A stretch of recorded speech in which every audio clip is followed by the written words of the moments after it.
The fluorescent lights above Mercy General's ICU hummed their mechanical prayer at 0200 hours. Natalie Hayes stood at the central monitoring station, her eyes tracking 4 patient screens simultaneously, her hands moving with the economy of someone who had learned to save lives in places where hesitation meant death. 8 months. She had been invisible here for 8 months, and that was precisely the point.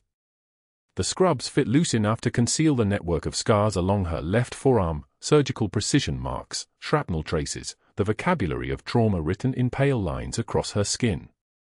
She charted with meticulous detail, each note precise as surgical documentation.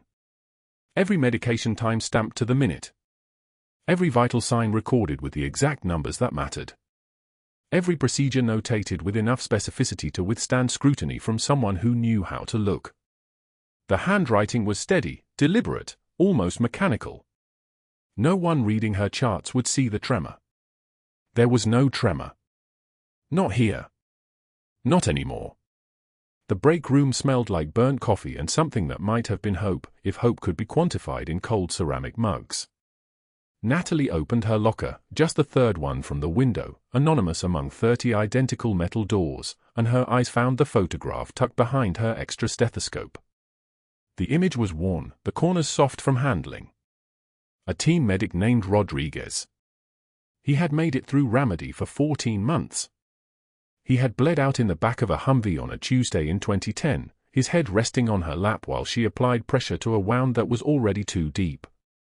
She touched the photo once, her finger tracing the outline of his face, and then turned away. The ritual took for seconds. No longer. She never allowed herself longer than that. Her jacket hung on the hook beside the locker. Inside the lining, sewn with military precision, was a faded Special Forces unit patch. The colors had bleached from 18 years of sun exposure, the embroidered insignia barely visible now. She had sewn it there the day before she took the nursing job, a talisman against forgetting who she had been. Touching it now, her fingers felt the texture of the fabric, the slight ridge where the thread had been pulled tight. Her hands did not shake. At 0630, Dr. Sterling entered the unit. His shoes clicked against the tile floor of Italian leather, polished to a mirror shine, the kind of shoes that cost more than Natalie made in 2 weeks. He moved through the ICU like a man accustomed to people parting in front of him. His white coat was tailored, his hair swept back with the precision of someone who paid someone else to maintain his appearance. He carried a tablet, and on it, he was reading her charts. Natalie watched from the corner of her vision as his jaw tightened. Then tightened again. He scrolled through her documentation with the expression of someone who had discovered something he did not want discovered. His fingers swiped through 3 days of her notes, then 5, then 10. His thumb paused over a particular entry, a notation about an unnecessary central line placement, a procedure that would have generated a $17,000 billing code if it had actually been medically justified. But it wasn't. And Natalie's chart proved it. Sterling's eyes found her across the ICU. The look lasted exactly 2 seconds. The kind of look that communicated everything without words. He turned and walked toward his office. She continued her rounds. Room for 12 was a 63-year-old male post-cardiac surgery, stable, vital solid. Room for 14 was a pneumonia admission, oxygen sat climbing steadily back to normal. Room for 16 was empty, the bed freshly changed, waiting. She checked the monitor settings, adjusted the flow rate on a lactated ringer's infusion, documented everything in her precise mechanical handwriting. At 0700 exactly, Dr. Sterling called her into his office. The office was large, with windows overlooking the parking lot. The furniture was expensive. Behind his desk hung photographs of Sterling with various hospital administrators, all of them smiling in the way that people smile when money is involved. He gestured to the chair across from him and Natalie Saturday. Her back was straight. Her hands were folded in her lap. Her face was a neutral mask. "Your charting is very detailed," Sterling said. His voice was smooth, like warm oil. "Thorough." "Yes, sir." "Almost obsessively detailed." He leaned back in his chair. I've never seen charting quite like it. Every single procedure, every medication, every decision, all documented with these exact timestamps, these specific patient presentations.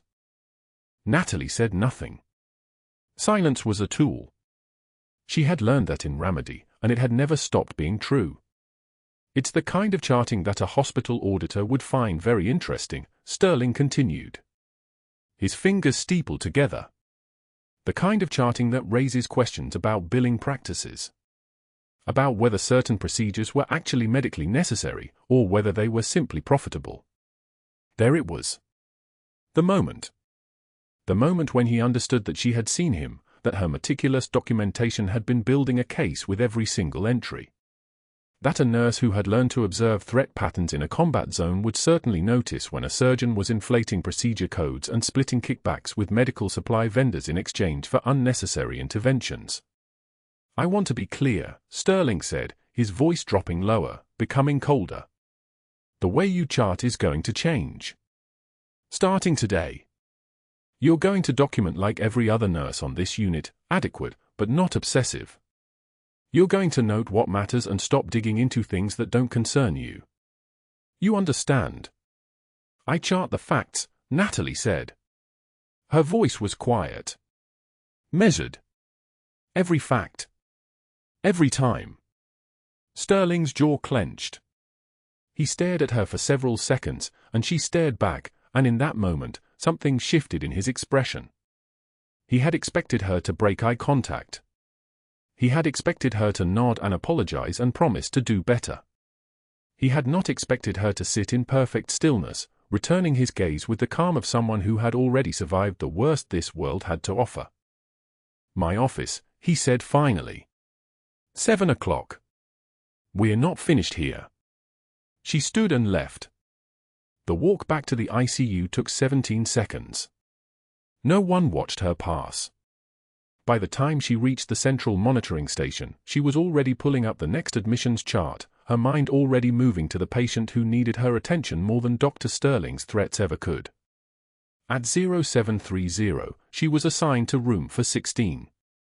The admission had arrived 30 minutes earlier, Major David Chen, 38 years old, Special Forces, training accident.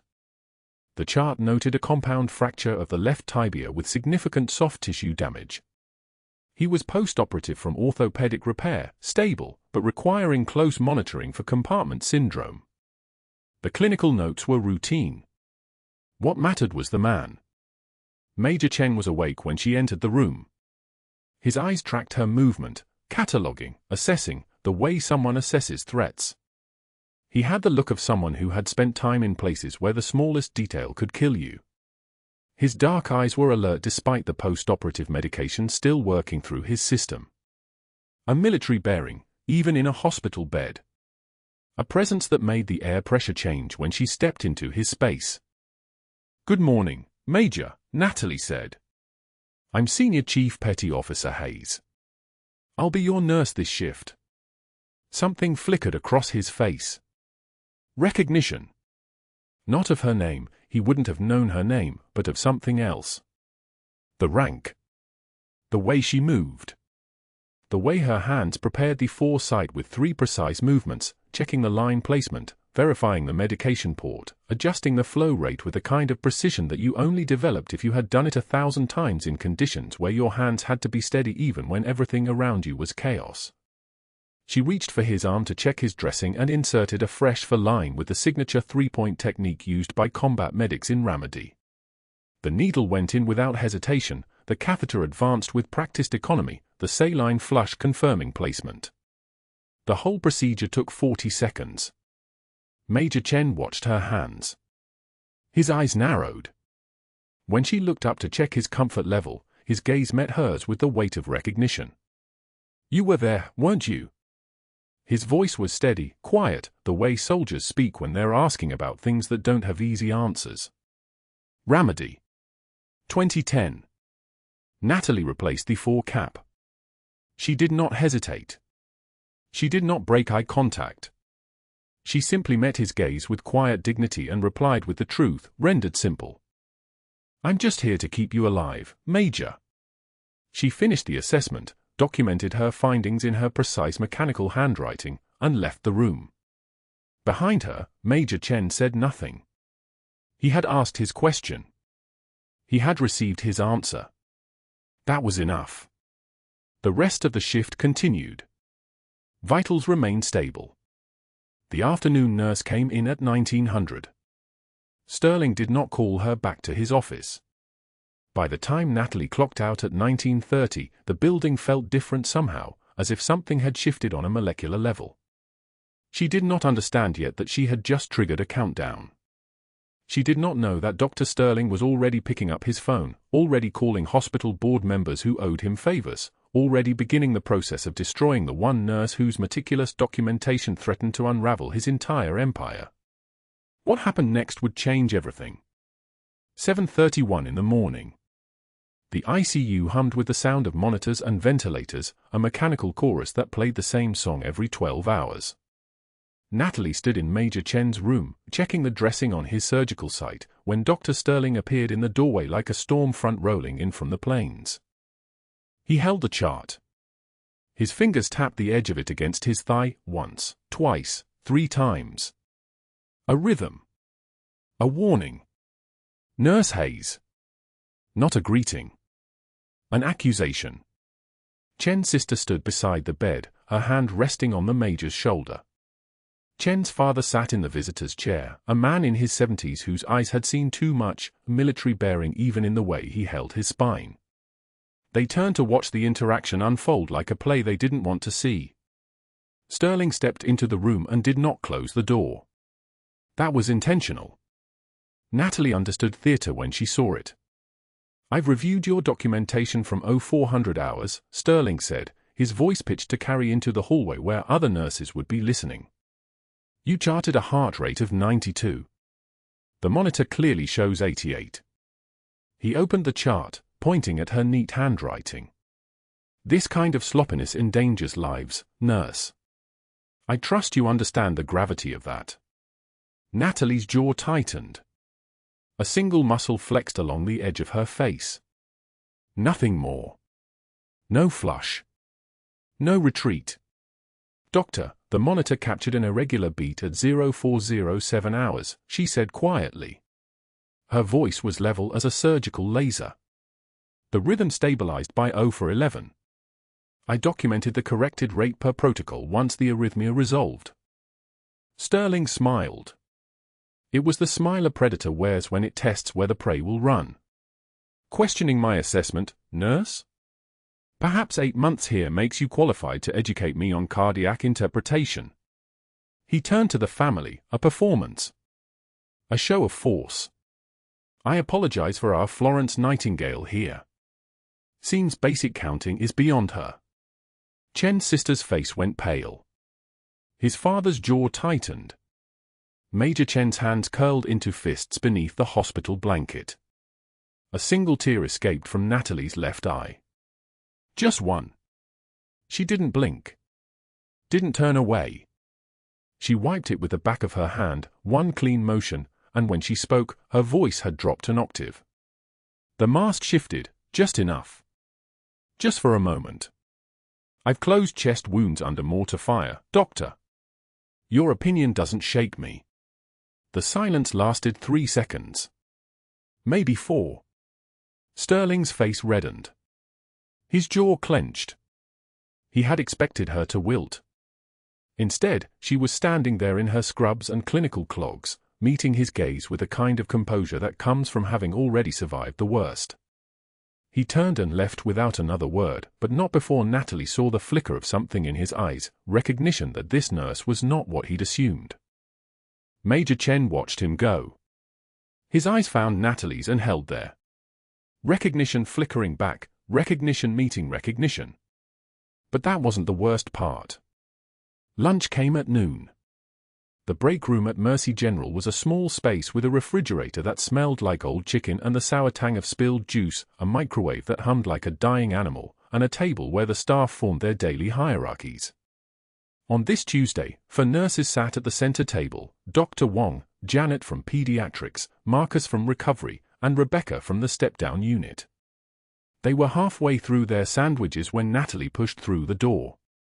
She took a seat 3 chairs away, unpacked her lunch, a salad in a plastic container, a bottle of water, an apple.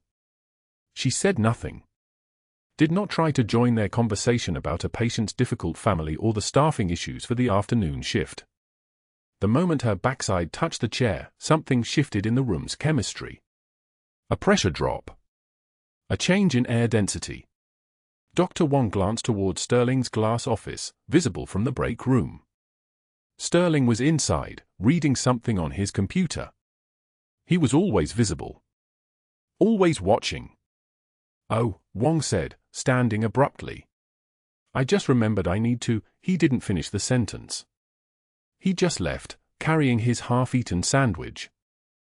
Janet stood 30 seconds later. "Bathroom." "Excuse me." Marcus followed within a minute. Rebecca was the last to leave, and she at least had the decency to look uncomfortable, a small grimace as she gathered her things and disappeared through the doorway. Natalie sat alone at the table. Her hands trembled slightly as she opened her salad container. Trembled. Not from fear. From restraint.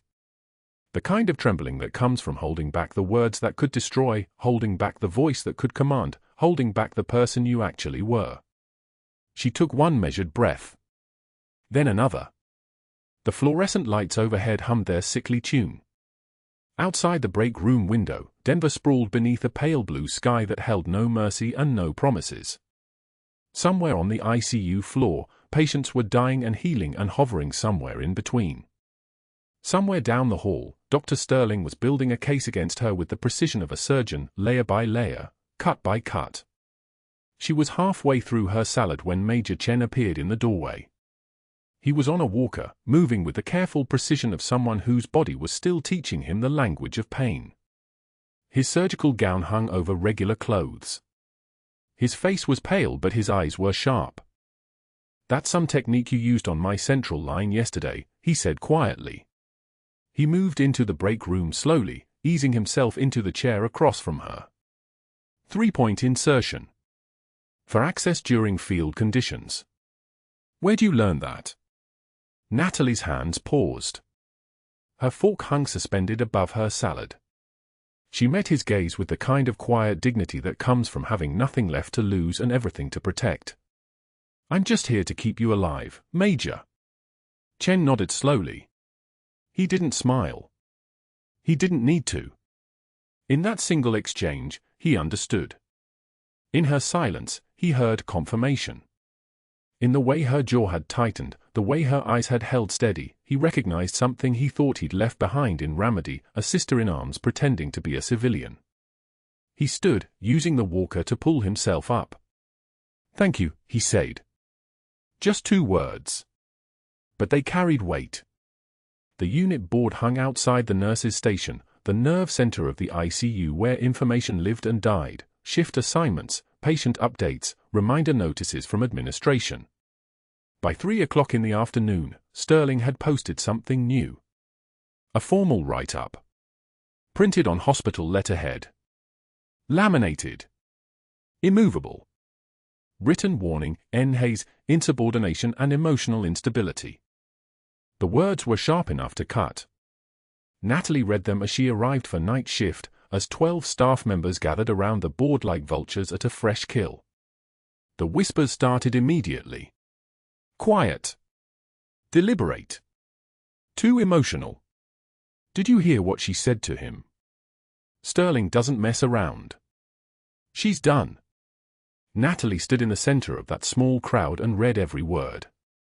Questioned attending physician judgment in front of patient family. Deemed too emotional for critical care environment. Further incidents will result in immediate termination. She absorbed each word with measured breaths.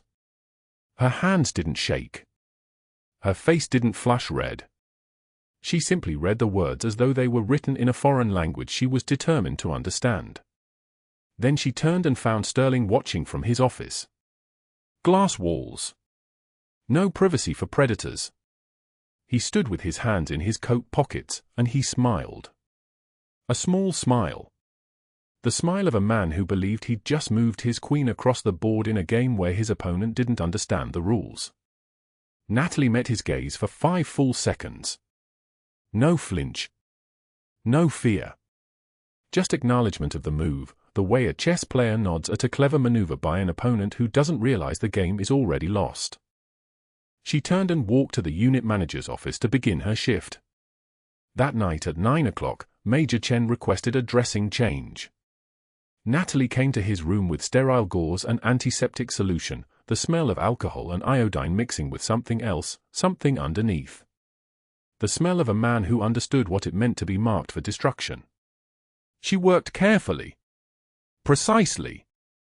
Her hands moved through the motions with the exact debridement technique used by combat medics in field conditions, the way she'd been trained in a place that no longer officially existed, for an operation that had been erased from every official record, as a person who technically didn't exist in any military database. Chen watched every motion. "You were there, weren't you?" he asked quietly. "Ramadi." Natalie's hands paused for a fraction of a second. 1 heartbeat. 1 breath. Then she resumed. The gauze came away clean. The wound was healing well, no signs of infection, the edges already beginning to knit together the way bodies do when given half a chance and someone who knows exactly how to help them. "I'm just here to keep you alive, Major," she said, the same words she'd said in the break room. But Chen saw the confirmation in her silence. In the way her jaw tightened. In the microscopic delay that meant everything.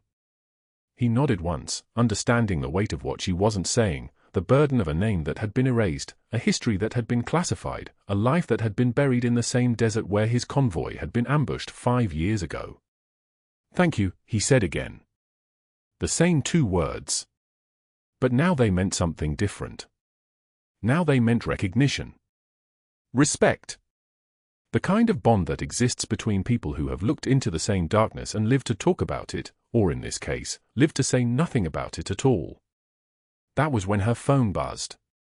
One message on an encrypted app she thought no one knew about.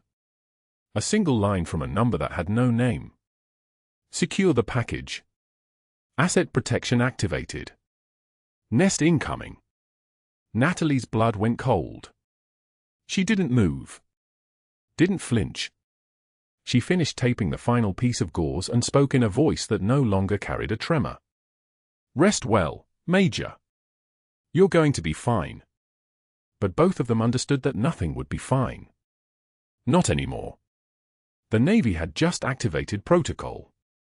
Someone at Mercy General had finally looked in the right places and asked the right questions. Sterling's attack had triggered something much larger than he could have possibly imagined. She had 3 days. Maybe less. By noon the next day, Dr. Sterling sat in the hospital boardroom with his phone pressed to his ear, the morning sun cutting through the windows like a blade. He didn't look worried. He looked methodical. The 3 board members he'd invited, Chairman Rothschild, Vice Chair Patricia McMahon, and Chief Financial Officer James Hendricks, occupied the leather chairs across from him, their faces the particular shade of concern that comes from owing favors to powerful people. Sterling had funded McMahon's daughter's med school tuition. He'd connected Hendricks to a real estate opportunity that netted him $240,000 in undisclosed profit. Rothschild's cancer research grant, the one nobody else would touch, had mysteriously been approved after Sterling made a single phone call to a knee administrator who owed him a debt from their residency days. The men and women in this room understood institutional leverage the way other people understood oxygen. It was simply the thing that kept them breathing. "The nurse is a liability," Sterling said, his voice carrying the smooth confidence of someone who'd never once been told no in a position of power. "Her documentation is meticulous to the point of obsession. She's flagging procedures that are medically sound but financially questionable. She's already noted 3 instances of supply chain inconsistencies in the past week alone." He let that settle. Financial irregularities. That was the language that made hospital boards move. "I'm concerned about her judgment. I'm concerned about her emotional stability. And I'm concerned about what happens if she starts asking questions with the wrong people." McMahon leaned forward. "What are you asking us to do?" Activate the termination protocol, Sterling said. I'll handle the documentation. I need you to ensure there's no institutional resistance when I move forward. A nurse's word against a department chief's reputation, we all know how that resolves. It took them 11 minutes. That was how long it took for 3 people with institutional power to dismantle a woman's career before she even knew it was happening. By 1400 hours, Sterling's office had become a command center. He'd moved on to the secondary phase, the reference calls. Natalie's previous employment at Naval Medical Center San Diego. Her supervisor there, a Captain Rebecca Cho, would receive a carefully worded inquiry about the nurse's clinical judgment, her emotional regulation, her tendency to overreach beyond her scope. Sterling had already drafted the conversation in his mind, phrasing it as collegial concern rather than character assassination. I just want to make sure we're not missing something from her personnel file. She's been raising some unusual red flags here. I want to make sure there wasn't a similar pattern at your facility. Captain Cho wouldn't know that Sterling had already spoken to the hospital's legal team about protecting institutional interests. She wouldn't know that his questions were designed to plant seeds of doubt that would contaminate every reference she gave about Natalie Hayes going forward. The technique was surgical, precise enough to appear credible, vague enough to be legally defensible, devastating enough to ensure no future employer would touch her. By 14:30 hours, the external HR investigator arrived.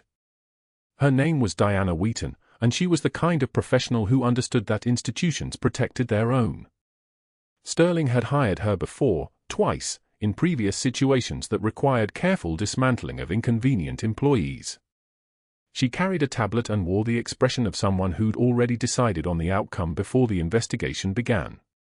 Sterling walked her through the case methodically, the unauthorized pericardiocentesis attempt that had been prevented, the pattern of insubordination when questioning physician orders, the formal write-up already documented in Natalie's personnel file, the growing concerns from nursing staff about her emotional volatility.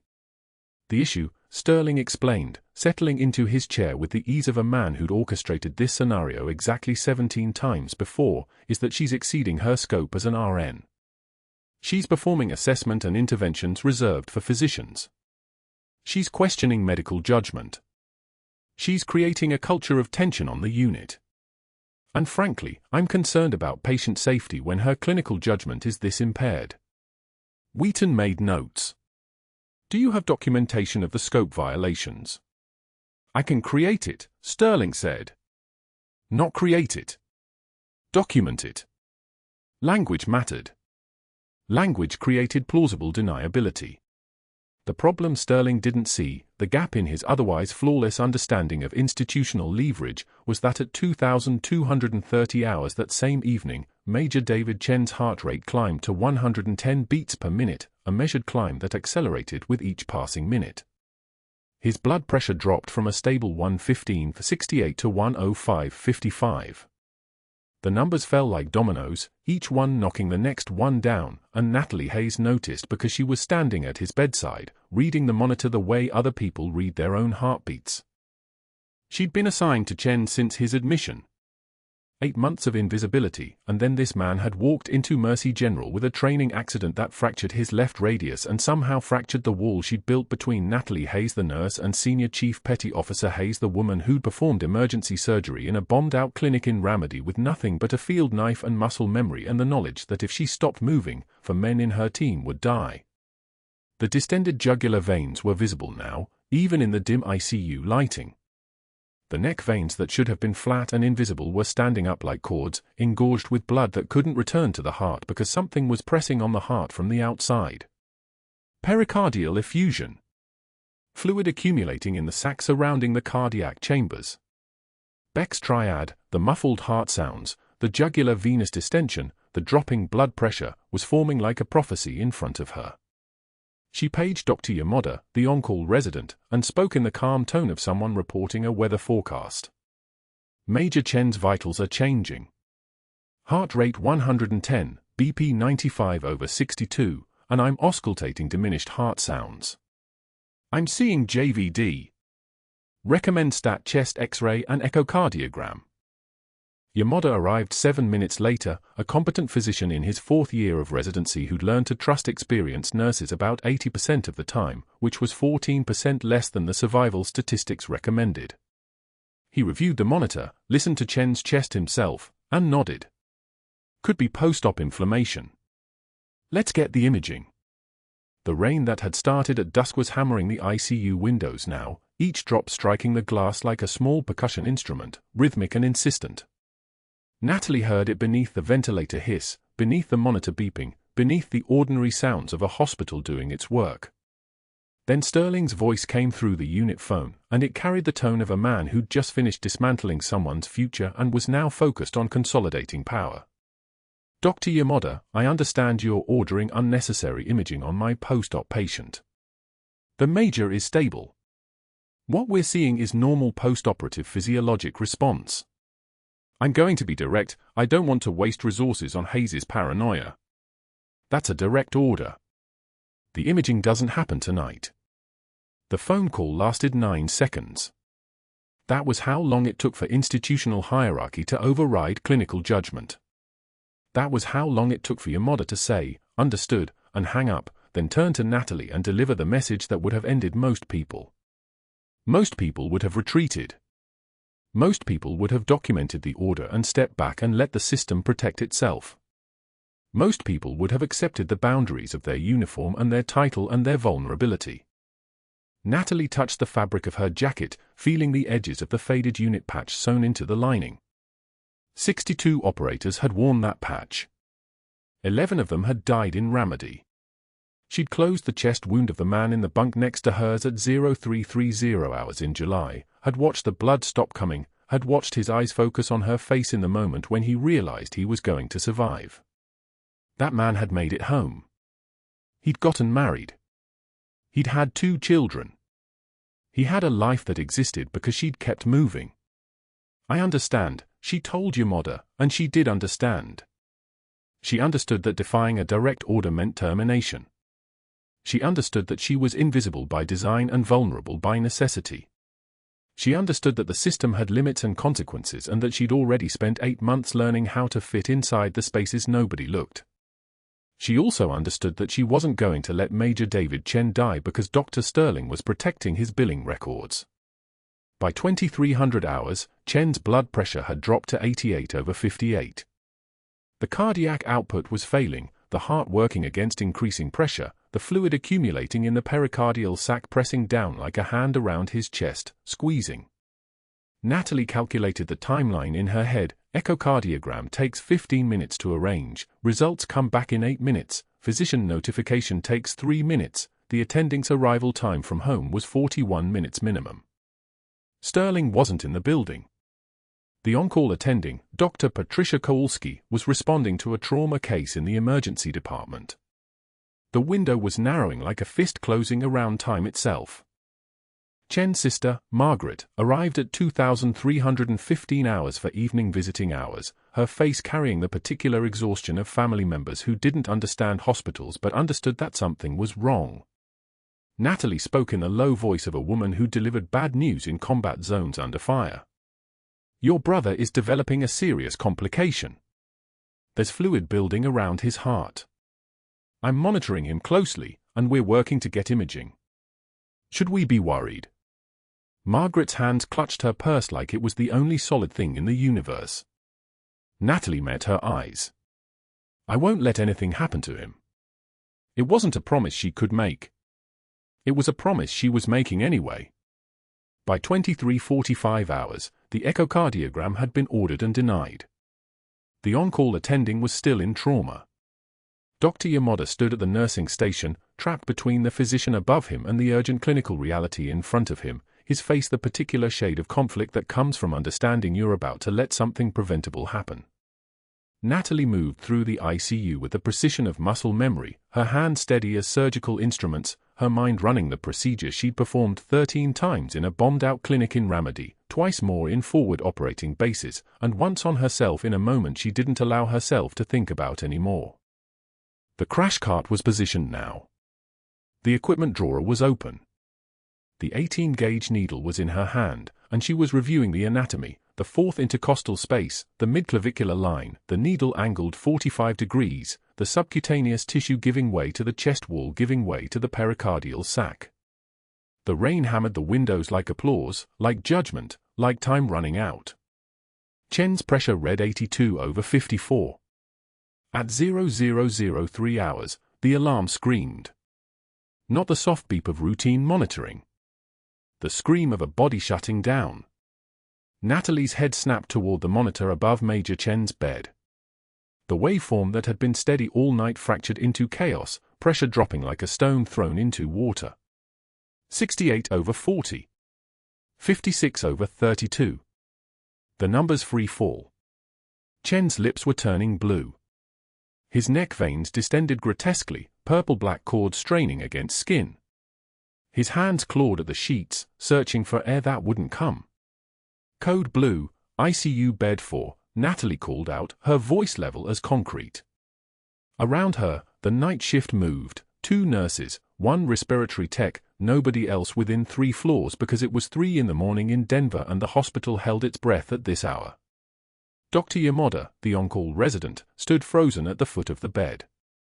28 years old, for months into his position, his phone already in his hand, stammering into it, "I need backup in the ICU, patient experiencing acute cardiac distress, I need. Natalie didn't wait. Her hands moved without permission from her conscious mind. Muscle memory. Ramadi. A convoy ambushed en route Furet, 2 soldiers with penetrating trauma to the chest, no surgeon within 30 kilometers, nothing but combat bandages and the certainty that someone was going to die. Her hands didn't shake then either. She grabbed the pericardiocentesis kit from the crash cart, 14-gauge needle, sterile field, the works. Her movements were economical, surgical, the kind of precise that comes from doing something 1,000 times under conditions that would make most people forget how to breathe. "Major, I need you to stay with me," she said quietly, meeting Chen's panicked eyes. Her voice cut through the chaos like a knife through silk. "Look at me." Not the monitor. "Me." He locked onto her gaze. His face was the color of old bone. Yamada was still stammering. "Sterling said no unauthorized procedures, she can't." "The Major dies if I don't," Natalie said. No anger. No negotiation. Just fact. She wasn't asking permission anymore. Permission was a luxury she'd surrendered 8 months ago when she took a job as a nurse and learned to make herself small. The mask was slipping. She prepped the injection site at the subxiphoid angle, her fingers reading his anatomy like braille. The needle advanced smoothly, she could feel it, that subtle resistance change when the tip pushed through the pericardial membrane. Not textbook insertion. Combat insertion. The kind you learn when you're working by flashlight in a bombed-out building and the person bleeding out on a plastic torp is your team leader. The syringe pulled back dark blood. Thick. Ominous. 120 ccs of blood compressing his heart, strangling it, and every cc she drew was oxygen flooding back into his brain. His pressure climbed, 70. 80. 94/62. Color flooded back into Chen's face like someone had switched on a light from inside his skin. His lips went pink. His hand stopped clawing. His breathing deepened. The room exhaled. "You just saved my life," Chen breathed, his voice raw, shaking. Natalie nodded once. Her hand withdrew from his chest. She held up the syringe, watching the blood catch the fluorescent light. "Not the first time I've done that procedure, Major." The unspoken words hung between them. "Not the first time I've pulled someone back from dead. Not the first time I've done it alone." Yamada stared at her like she'd materialized from another planet. The respiratory tech was pale. One of the nurses whispered something into her phone, calling someone, warning someone. Natalie couldn't quite register through the controlled calm that had settled over her like combat gear. She disposed of the needle with economy, stripped off her gloves, checked Chen's vitals one more time. 110/70. Good. Stable. He was going to live. The Major was going to live because she hadn't waited for permission. By 0700 hours, the entire floor knew what had happened. By 0730, Sterling had reviewed the night's events. By 0745, he'd activated his final protocol. Natalie was stocking a medication cart in the supply room when his voice crackled through the overhead system. Natalie Hayes, report to unit station. Immediately, the supply room went quiet. 3 other nurses froze. Everyone on Mercy General's ICU knew what immediately's meant at this hour. It meant the end of something. She set down the box of vials with precise care. Straightened. Moved toward the door. The unit station sat at the hub of the ward, visible from every room, visible from the break room where the day shift was assembling, visible from the corridor where visitors would start arriving in an hour. Sterling had chosen this stage deliberately. Audience. Witnesses. The full architecture of humiliation. He stood with his arms crossed, 3 board members flanking him like bodyguards, CFO Chen, HR Director Morris, Board Chair Evanson. Their faces were carefully arranged in expressions of bureaucratic concern. You performed an invasive procedure against direct orders, Sterling said, his voice pitched to carry. You exceeded your scope of practice. You endangered a patient with your cowboy heroics. Natalie's jaw tightened. 1 breath in. 1 breath out. The composure she'd worn for 8 months, the meek nurse, the invisible nurse, the nurse who accepted everything, was cracking like thin ice. Underneath, something harder was remembering how to breathe. The patient was in cardiac tamponade, she said quietly. BP 78/40, O2 sat dropping toward critical, 4-minute window before irreversible cardiac arrest. The resident was frozen. Nobody was moving. I performed the procedure. The major survived. You don't have the authority to make those decisions, Sterling snapped. His face was flushed now, the composure of earlier weeks slipping. This wasn't supposed to go like this. She was supposed to cry. She was supposed to collapse. She was supposed to give him the satisfaction of breaking her. She didn't break. I have the authority to keep a patient alive, Natalie said. Sterling's smile was the smile of a man out of cards and running out of time. Your employment is terminated effective immediately. Security will escort you from the building. You'll receive a termination letter within 72 hours outlining the charges of insubordination, unauthorized practice, and endangerment. The day shift nurses watched from the break room.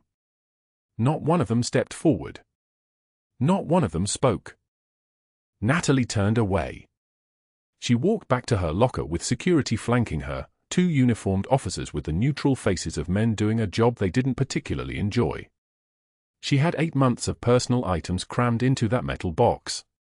A picture of her team medic, Thompson, the one who didn't make it out of Ramadi.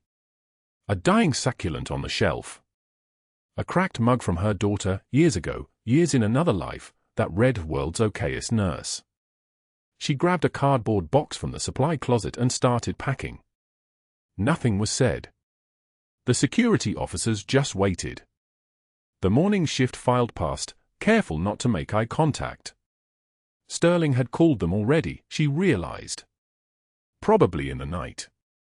While she was saving Major Chen's life, while her hands were moving through muscle memory that belonged to a war she wasn't supposed to remember, Sterling had been making phone calls.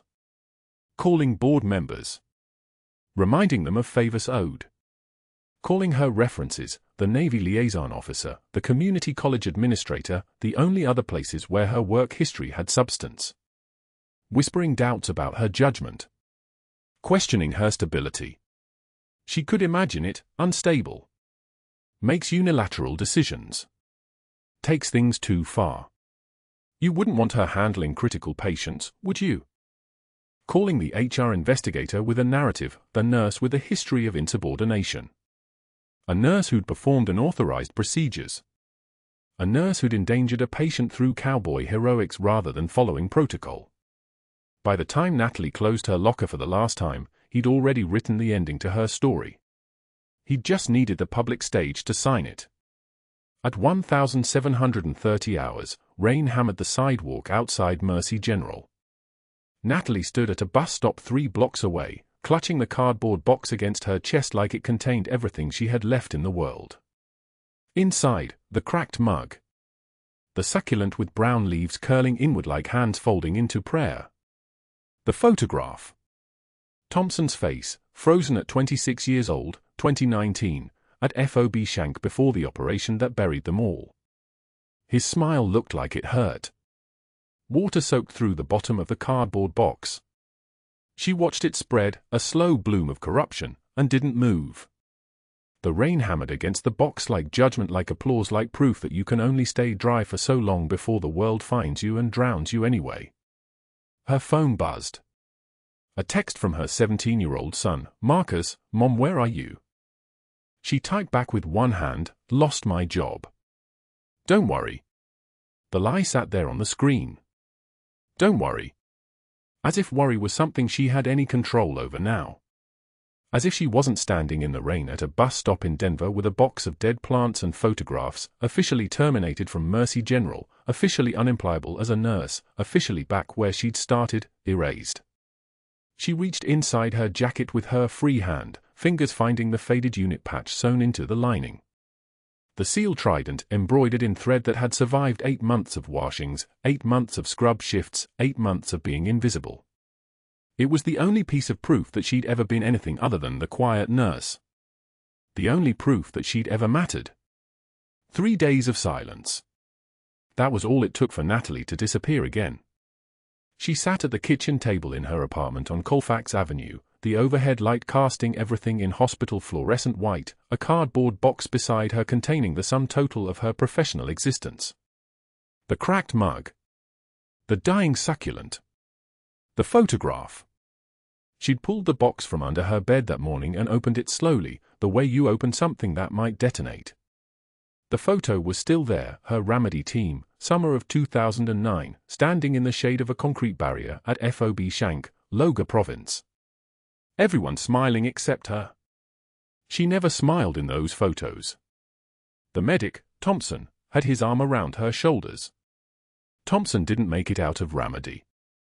Nobody talked about Thompson anymore. The community college application sat open on her laptop, the cursor blinking in the previous employment explanation field. She could type anything. She could say she'd taken time off for health reasons. She could say she'd been caring for a family member. She could lie, the way the world expected her to lie, the way you had to lie when your existence had been classified and then quietly buried. Nursing assistant certification program, night classes, entry-level position at a different hospital in Boulder or Aurora where nobody knew her name. Start invisible. Rebuild invisible. The plan was simple because it had to be. The alternative was unthinkable. She was on her 3rd cup of coffee, the apartment dark except for the laptop glow, when the door exploded inward with the force of a 17-year-old boy who'd inherited his mother's stubborn refusal to accept the unacceptable.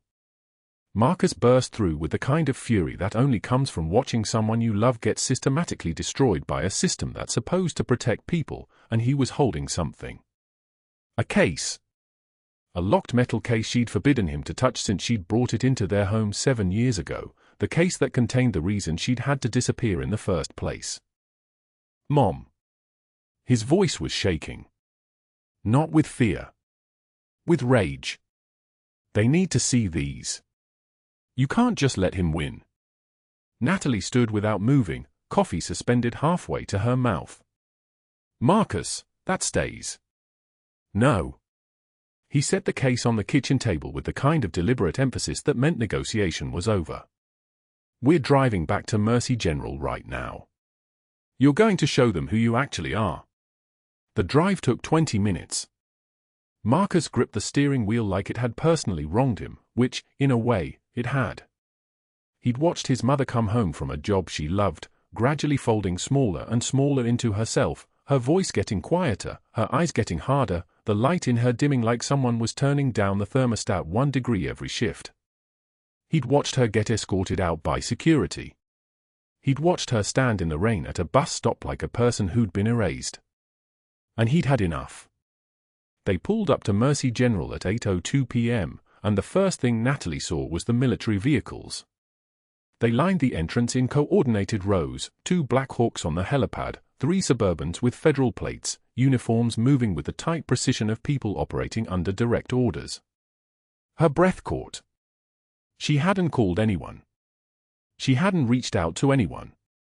She'd been invisible for 3 days. The fact that anyone knew anything meant the invisible had somehow become impossible to ignore. The lobby doors slid open and the temperature of the air changed. The assembled crowd didn't turn all at once. It was more like a pressure shift, a change in atmospheric density. Dr. Morrison, the hospital administrator, stood near the information desk with 2 FBI agents in dark suits. Board members she recognized. Security personnel. Major David Chen stood to the side in his dress uniform, still moving carefully but moving, and his eyes found hers with the kind of recognition that transcended words. A woman in a Navy uniform stood at the center of the gathering, Captain Sarah Holloway, the name stitched above her chest, something about her presence like a door suddenly opening onto a completely different world. Marcus walked up to the assembled group and opened the locked case without ceremony. The sound it made, the click of the lock, echoed through the lobby like the bolt of a rifle being chambered. "My mother is Senior Chief Petty Officer Natalie Hayes." His voice was steady. Young but solid. "And you owe her an apology." The silence lasted exactly 3 seconds. Then the room seemed to understand what it was actually containing, what it had been containing all along, and the air pressure changed again.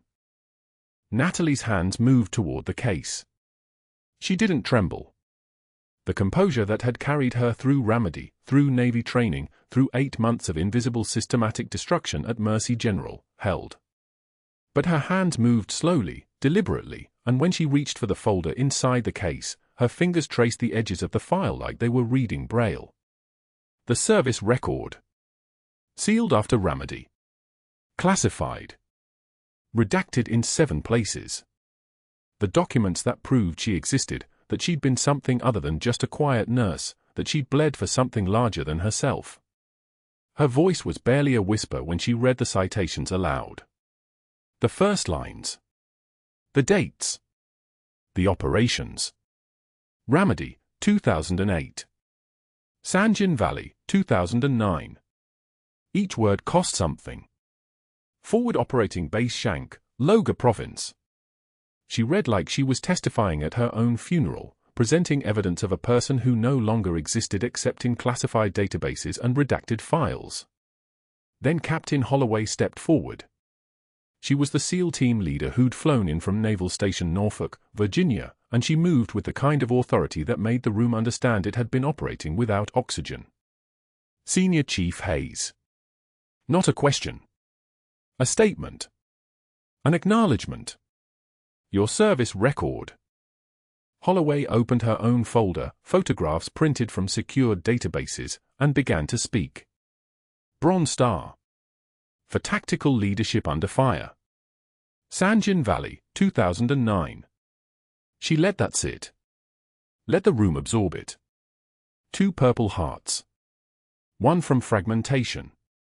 1 from blast concussion at 12 meters. Both from the same operation. Another pause, the weight of that accumulating. And the Navy Cross. For Valor. Ramadi, 2008. The words fell into the room like compass points, each one a direction. Natalie didn't flinch. She didn't cry. She simply stood with her hands flat on the table beside the open case, and let the truth exist in the air between her and the people who'd tried to bury it. She performed emergency field surgery for 14 consecutive hours, Holloway continued, her voice carrying the absolute certainty of someone who'd been there, who'd seen it. When their convoy was ambushed outside the Al-Qaza area. 11 operators survived because of Senior Chief Hayes. 11. The words were like weights, dropping one by one into still water. She kept them breathing. She kept them conscious. She kept them alive. The 2 FBI agents exchanged a look, then the older one, Agent Torres, according to his badge, stepped forward with a folder of his own. The fluorescent lights buzzed overhead, that persistent fluorescent hum that lived in every hospital in America, in every place where the truth was supposed to be transparent. Dr. Marcus Sterling is under federal indictment for 18 counts of healthcare fraud, 13 counts of billing corruption, 4 counts of obstruction of justice, and 1 count of falsifying military personnel records. Torres' voice was methodical, a recitation of charges that had been meticulously catalogued. The falsification specifically relates to Senior Chief Petty Officer Natalie Hayes' employment record. He attempted to forge discharge documents to justify his termination action. That's interference with a protected military witness. Federal crime. The security guards moved without being told. Natalie watched as Sterling was led out of the hospital. She could hear the commotion, the sound of handcuffs clicking, the absolute quiet of people realizing they'd been standing next to someone who'd committed federal crimes while destroying a decorated military officer who'd just been trying to do her job. The break room door was visible from where she stood, and through the glass, she could see the nurses who'd abandoned her at lunch break, who'd whispered about her in supply closets, who'd let Sterling's version of truth become the only truth that mattered. They looked away. Every single one of them looked away. 6 months later, Dr. Sterling would be teaching CPR certification at Denver Community College, standing in front of fluorescent-lit classrooms at minimum wage, his medical license permanently revoked, his career atomized. A student would ask if he was the doctor who got arrested, and he'd continue his chest compressions on a plastic dummy without answering, his hands moving through the motions of saving lives he would never be qualified to touch again. The tremor in his fingers would be slight but visible. The humiliation would be absolute. But that was later. That was the mathematics of consequence working itself through time. Right now, in the lobby of Mercy General, Natalie kept the faded Special Forces unit patch that Major Chen had given her, the one he'd sewn into the lining of her jacket, his way of saying thank you, his way of saying she'd saved his life twice, once in his hospital bed and once by reminding him that some warriors never stop fighting even when the world tries to erase them. 2 patches now lived in that jacket lining. The old one from her team. The new one from the man she'd saved. Reminders. Proof that the bonds forged in combat, in crisis, in the absolute clarity of staying alive when staying alive seemed impossible, those bonds never broke, no matter how far apart the wars took you. She thought about Ramadi. About Thompson, who'd laughed at everything, who'd made jokes in the dark. About the 11 operators who'd survived because she wouldn't let them die. About this hospital. About this moment. About the fact that sometimes the bravest warriors carry stethoscopes, not guns. If you or someone you know has served, or if you've ever been underestimated by someone who didn't know your worth, subscribe and hit that notification bell.